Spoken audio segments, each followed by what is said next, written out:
एक घने जंगल के किनारे पर, जहां सूरज की किरणें खेतों में लहलहाते फसलों पर पड़ती थीं, जहां बागों में लगे फूलों की खुशबू पूरे गांव को महका देती थी, एक छोटे से गांव में 3 बहुत ही खास दोस्त रहते थे।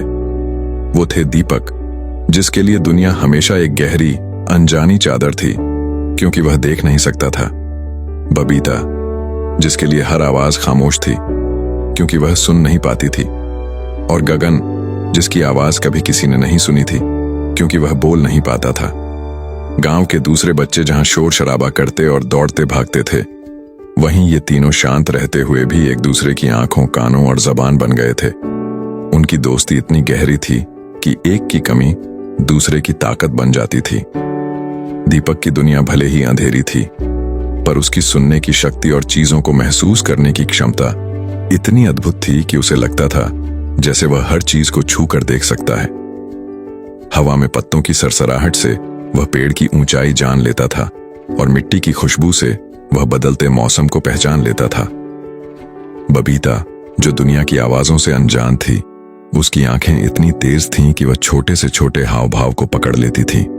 लोगों के चेहरे के भाव, पेड़ों पर पत्तियों का हिलना या हवा का हल्का सा झोंका भी उसे एक पूरी कहानी सुना देता था। और गगन, जो अपनी बात बोलकर नहीं कह सकता था, उसके हाथों में एक जादू था। वह इशारों से अपनी बात इतनी खूबसूरती से कहता था कि उसके हाव भाव किसी कविता से कम नहीं लगते थे। उसके चेहरे के भाव ही उसकी सबसे बड़ी जबान थे, जो हर भावना को साफ साफ बयान कर देते थे। एक दिन गांव के सबसे पुराने और ज्ञानी मुखिया ने अपनी पुस्तकालय में एक पुरानी धूल भरी ग्रंथ खोजी। वह ग्रंथ समय के साथ पीली पड़ चुकी थी, और उस पर एक रहस्यमयी नक्शा बना था। नक्शे पर टेढ़े मेढ़े अक्षरों में एक पहेली लिखी थी, जहां मौन संगीत बनता है, जहां अंधकार प्रकाश दिखाता है, और जहां शब्द बिना आवाज के बहते हैं, वहीं मिलेगा प्राचीन खजाना। गांव के कई जवान और बहादुर लोगों ने उस खजाने को खोजने की कोशिश की, लेकिन कोई भी नक्शे के गूढ़ संकेतों को समझ नहीं पाया। उन्हें लगा कि यह किसी मूर्ख का मजाक है। दीपक, बबीता और गगन ने भी उस खजाने को खोजने का फैसला किया। जब उन्होंने अपनी इच्छा गांव वालों को बताई, तो कुछ लोग हंसे, कुछ ने तो मजाक भी उड़ाया। ये कैसे खोजेंगे? उन्होंने फुसफुसाते हुए कहा। जो देख नहीं सकता, जो सुन नहीं सकता और जो बोल नहीं सकता, भला वो क्या खजाना खोजेंगे? लेकिन तीनों दोस्तों ने एक दूसरे की तरफ देखा। उनके चेहरों पर दृढ़ संकल्प था। वे जानते थे कि उनकी कमियां ही उनकी सबसे बड़ी ताकत थीं, क्योंकि वे दुनिया को एक अलग नजरिए से देखते थे। उनकी यात्रा शुरू हुई। उन्होंने गांव के किनारे के जंगल से अपना रास्ता बनाया, जहां पेड़ों की घनी छाया दिन को भी रात में बदल देती थी। सबसे पहले वे एक विशाल पत्थर की दीवार के पास पहुंचे, जो सदियों पुरानी लग रही थी। दीवार पर अजीबोगरीब रहस्यमयी आकृतियां बनी थीं। नक्शे पर पहला संकेत था, जहां मौन संगीत बनता है। गांव के दूसरे खोजियों ने इस संकेत को मूर्खतापूर्ण समझा था, क्योंकि उन्होंने हर जगह आवाज वाला संगीत खोजने की कोशिश की थी। लेकिन बबीता, जो कभी सुन नहीं पाती थी, उसने अपनी असाधारण तेज नजरों का इस्तेमाल किया। उसने उस दीवार पर बनी आकृतियों को घंटों तक ध्यान से देखा। उसने देखा कि आकृतियां एक विशेष क्रम में थीं, और उनमें से कुछ में छोटे छोटे मुश्किल से दिखने वाले छेद थे। उसने गगन के हाथ पर टैप करके उसे इशारा किया कि वह उन्हें छू कर देखे। गगन ने अपनी उंगलियां उन छेदों में डालीं, और उसे तुरंत महसूस हुआ कि हवा के बहाव से उनमें से एक धीमी लेकिन निश्चित धुन बन रही थी। एक ऐसी धुन जिसे केवल महसूस किया जा सकता था, सुना नहीं। यह एक मौन संगीत था, जो हवा के प्रवाह और पत्थरों की संरचना से पैदा हो रहा था। गगन ने तुरंत दीपक का हाथ पकड़ा और उसे उन छेदों पर रखने का इशारा किया। दीपक ने उन सूक्ष्म झंझनाहट को महसूस किया, जैसे कोई धीमी धुन उसके हाथों में बज रही हो। उसने समझा कि यही वह मौन संगीत था। तीनों ने मिलकर दीवार पर बनी आकृतियों के अनुसार कुछ पत्थरों को घुमाया, और एक गुप्त छिपा हुआ दरवाजा एक धीमी गड़गड़ाहट की आवाज के साथ खुल गया। अंदर एक घुमावदार और अंधेरा रास्ता था, जहां रोशनी का एक कण भी नहीं था। नक्शे पर अगला संकेत था, जहां अंधकार प्रकाश दिखाता है। ये गांव के बाकी लोगों के लिए सबसे बड़ा रहस्य था, क्योंकि अंधेरे में भला प्रकाश कैसे मिल सकता है। लेकिन दीपक, जिसके लिए अंधेरा हमेशा से ही उसकी दुनिया का हिस्सा था, उसने अपनी अन्य इंद्रियों पर भरोसा किया। उसने हवा में नमी महसूस की, जो उसे बता रही थी कि वे पानी के स्रोत के पास हैं। उसने मिट्टी की विशेष गंध को पहचाना, जो उसे रास्ते की दिशा बता रही थी।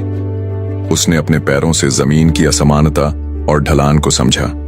उसके लिए यह अंधेरा नहीं, बल्कि एक परिचित भूमि थी। उसके अंतर्ज्ञान और उसके अन्य अंगों की तीव्र क्षमता ही उसकी प्रकाश थी।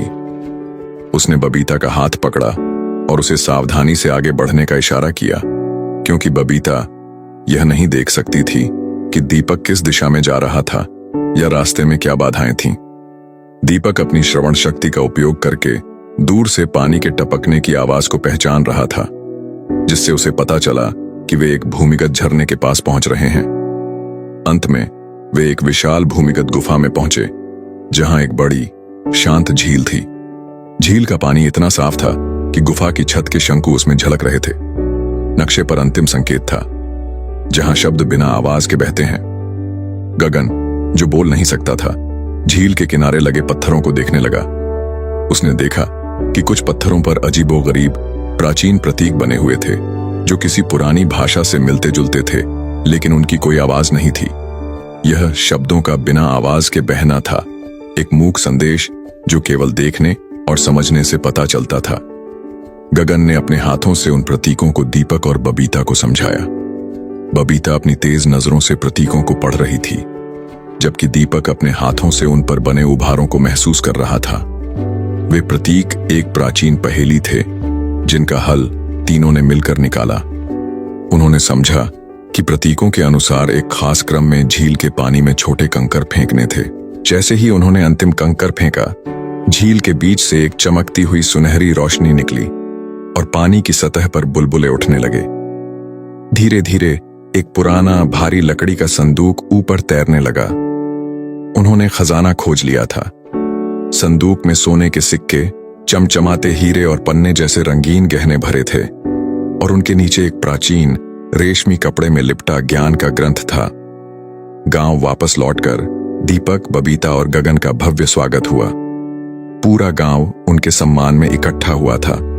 उनकी तालियां और जय जयकार हवा में गूंज रहे थे। गांव वालों को एहसास हुआ कि असली खजाना सिर्फ सोना चांदी नहीं था, बल्कि वह अटूट साहस, अद्वितीय सहयोग और उस अद्भुत क्षमता में था जो इन तीनों दोस्तों के पास थी। उन्होंने सिखाया कि हमारी तथाकथित कमजोरियां हमें कभी भी अपने सपनों को पूरा करने से नहीं रोक सकती। अगर हमारे पास दृढ़ इच्छा शक्ति, एक दूसरे पर अटूट विश्वास और दुनिया को एक अलग नजरिए से देखने की क्षमता हो। उस दिन से दीपक, बबीता और गगन की दोस्ती और उनकी कहानी पूरे गांव के लिए एक प्रेरणा बन गई, जो उन्हें याद दिलाती थी कि असली ज्ञान और ताकत अक्सर वहीं छिपी होती है जहां हम सबसे कम उम्मीद करते हैं। अगर आप लोग चाहते हैं कि इसी तरह का मोटिवेशन आप लोगों को मिलता रहे, तो हमारे चैनल अंश हब स्टोरी को सब्सक्राइब करें और वीडियो को ज्यादा से ज्यादा लोगों तक शेयर करें।